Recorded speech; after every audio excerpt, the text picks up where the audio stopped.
आज जो हम करने आए हैं, शायरी करने आए हैं, तो क्योंकि छात्र छात्राएं जिस उम्र में होते हैं, हालांकि मैं ये नहीं कहूंगी कि केवल वो प्रेम के लिए ही होती है, क्योंकि वो उम्र प्रेम के लिए होती है, तो हम साथ में ये नहीं भूल सकते कि हमारे देश ने भगत सिंह और सुखदेव, राजगुरु जैसे वो युवा भी दिए हैं जिन्होंने देश के लिए बहुत कम उम्र में अपनी जान तक दे दी।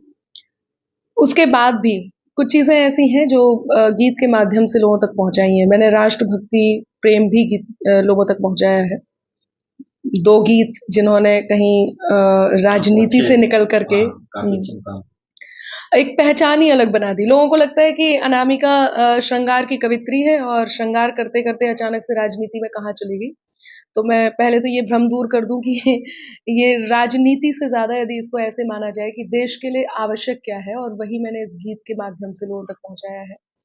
और वो कुछ यूं है कि तय कर लो अब सत्य सनातन की छाया हो शासन पर, तय कर लो अब सत्य सनातन की छाया हो शासन पर, राम भक्त ही राज करेगा दिल्ली के सिंहासन पर। सनातन हमारे इस देश की पहचान है, रामकृष्ण का देश है, जहां भगवान श्री राम के होने के प्रमाण मांगे गए, उनको भी उत्तर दिया गया। वहीं सनातन को कैसे रखा जा सकता है, वो मैंने इस गीत में कहा है कि राम प्रतिष्ठित किए जिन्होंने अवधपुरी के आसन पर, राम भक्त ही राज करेगा दिल्ली के सिंहासन पर। एक गीत आया था, मैं उत्तर प्रदेश से हूँ, खास तौर से, यस बिल्कुल, यूपी में बाबा। तो उत्तर प्रदेश से हूँ और उत्तर प्रदेश के उस हिस्से से हूँ जिसे बुंदेलखंड कहा जाता है। तो एक बदलाव उस बुंदेलखंड में देखा, और एक प्रश्न आया था, जिस वेग में प्रश्न आया था उसी वेग में उत्तर भी मैंने दिया था, और वो प्रश्न था यूपी में काबा। तो मैंने उसका उत्तर दिया था, वो भी लोगों तक पहुंचा कि जौन जे काबा काबा लगे चिल्लाबे, उन्हें इते हम आए बताबे, इते नैया कछु दिखावा, काहे के यूपी में बाबा है, यूपी में बाबा। आप प्रेम की पोएट्री काफी करते हैं, तो राजनीति में आने की कोई चर्चा है? हाँ, मतलब प्रेम की पोइट्री करने का अर्थ ये तो बिल्कुल भी नहीं है कि सोशल में राजनीति में आने राजनीति। हैं। जी बिल्कुल। देखिए, हम कवि हैं और हम अपना कविताओं के माध्यम से लोगों के दिलों को टटोलते हैं। प्रेम के माध्यम से लोगों के दिलों के प्रेम को टटोलते हैं, उनसे कनेक्ट होते हैं, और देश प्रेम के माध्यम से लोगों के उस प्रेम को टटोलते हैं जो देश के प्रति उनके मन में है। और इसके बाद अब आती है बात कि आप देश के लिए क्या कर रहे हैं। राजनीति में आना क्यों सोचा? वैसे मैं अपनी कविताओं से देश प्रेम कर रही हूँ। कई बार कुछ बातें ऐसी होती हैं जो एक कवित्री मंच से कह रही है और लोगों तक यदि नहीं पहुंच रही है, वही कवित्री राजनेता होकर के संसद से या विधानसभा से वो बात कह रही है, लोगों तक पहुंच रही है, तो ठीक है, मंच से राजनीति तक का सफर जरूर करूंगी। ट्रोलर को कैसे हैंडल करते हैं? कई ट्रोल हाँ करते हैं। हाँ हाँ। पहले तो हम ट्रोलर्स की बातों में आ जाते थे, अपने आप को जज कर लेते थे। ट्रोलर्स का काम वो बहुत अच्छे से कर रहे हैं, मैंने तो यही सीखा है, और मैं उन लोगों से जरूर कहना चाहूंगी जो लोग ट्रोलर्स से परेशान हैं। मैं एक बात कह देती हूँ, ट्रोलर्स बहुत शानदार हैं, उनका सम्मान कीजिए, उनसे सीखिए। वो अपना काम कितना अच्छे से कर रहे हैं। उनका काम है कि वो कुछ ऐसा करें जिससे आप प्रभावित हो। यदि आपको लग रहा है आप प्रभावित हो रहे हैं, इसका मतलब वो अच्छा काम कर रहे हैं। अब आपको अच्छा काम करने की आवश्यकता है। आप वो करते रहिए जिससे ट्रोलर्स प्रभावित हों। मतलब कि आप वो कीजिए जिससे आप प्रभावित ना हो उनकी किसी बात से।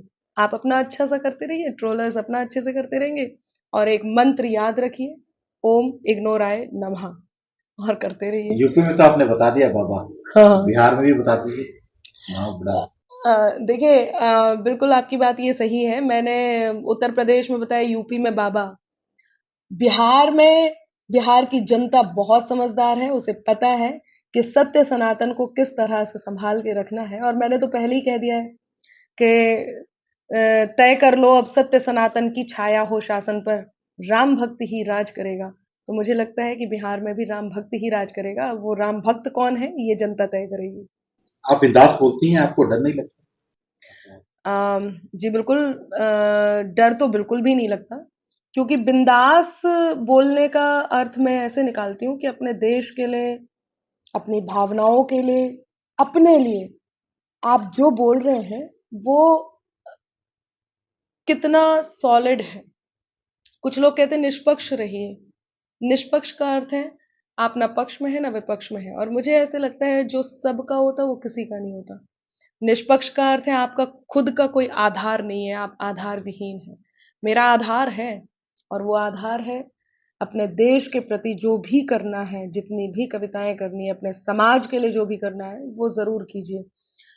अ, रही बात राजनीति की, तो लोग कहते हैं कि आप किसी एक पार्टी विशेष के लिए बिल्कुल मत बोलिए। उससे मैं यही कहना चाहूंगी कि आप सबके नहीं हो सकते हैं। आप भी इसी समाज का हिस्सा हैं। कोई भी सरकार कोई भी निर्णय लेती है या उसकी कोई भी कार्यकारिणी होती है, उसका प्रभाव आप पे उतना ही पड़ता है जितना दूसरे लोगों पे पड़ता है। तो ये अधिकार आपका है, आपको चुनना है कि आप किसको किसके साथ होने वाले हैं या किसके विपरीत होने वाले हैं। तो मैंने भी वही किया है, और मैंने हमेशा ऐसे ही किया है कि मैंने अपना पक्ष खुद चुना है। तो युवाओं के लिए क्या संदेश है? गलत स्टेप उठा लेते हैं, चाहे वो स्टूडेंट लाइफ में कई बार वो सुसाइड जैसे स्टेप उठा लेते हैं शॉर्टकट लाइफ के लिए, उन लोगों के लिए क्या संदेश क्या है? बहुत अच्छा प्रश्न किया है आपने, मैं बहुत धन्यवाद भी दूंगी। एक बात कहती हूँ, मेरे अनुभव के भी साथ कहती हूँ, और मेरे से बड़ों ने जो अपना अनुभव मुझसे साझा किया है मैं उसके लिए भी कहती हूँ। ये ध्यान रखना कि समय कभी भी एक जैसा नहीं रहता। समय बलवान है, और परिवर्तन संसार का नियम है। जिस नाजुक पल में, जिस भावुक पल में या जिस कठिन समय में आप ये निर्णय लेते हैं कि आपको सुसाइड अटेम्प्ट करना है, या आप डिप्रेशन में आ गए, आप कुछ नहीं बचा आपके जीवन में, उस समय के लिए आप ये जरूर सोचिए कि ये समय ज्यादा देर नहीं रहने वाला। समय बदलेगा, और ये तय है, ये तय है कि समय बदलता है। तो आप केवल उस एक समय के, उस एक पल के प्रभाव में आके अपने जीवन को नष्ट मत कीजिए। पहले तो ये सोचिए, दूसरा ये सोचिए कि वो परिवार जो केवल आपके भरोसे है उसका क्या होगा। और तीसरी सबसे बड़ी बात, शॉर्टकट जो लोग अपना रहे हैं उनसे भी कह देती हूँ, आप रील्स देखते हैं, कोई भी रील जो बहुत जल्दी वायरल होती है वो उतने ही जल्दी लोग उसे भूल भी जाते हैं। तो सतत रहिए। संतुष्टि का कोई पॉइंट ही नहीं है। आप किसी भी लेवल पे पहुंच जाइए, आपको उससे ऊपर ही जाने का मन करेगा। इसलिए सफलता वही है जहां जिस बिंदु पर आकर के आप अपने आप को संतुष्ट करते हैं, जिस जिस बिंदु पर आकर के आपको लगता है कि आप खुश हैं, वही आपका सफलतम बिंदु है। चलते चलते एक बात जरूर मैं अपने युवाओं से कहना चाहूंगी कि नजर अनजान भी रखना मगर पहचान भी रखना। करो मासूम शैतानी तो फिर ईमान भी रखना। खुले मन से नए रिश्तों का स्वागत भी करो, लेकिन जरूरी है बुजुर्गों का सदा सम्मान भी रखना। तो जहां आप सोशल मीडिया के माध्यम से लाखों करोड़ों लोगों से जुड़े हुए हैं, ध्यान रखिए आपका परिवार प्रथम है, आपके कार्य प्रथम है, आपके कर्तव्य प्रथम है। बाकी सब चकाचौंध है। जो आज है कल नहीं है। जो आपके साथ हमेशा है उसको हमेशा साथ रखिए।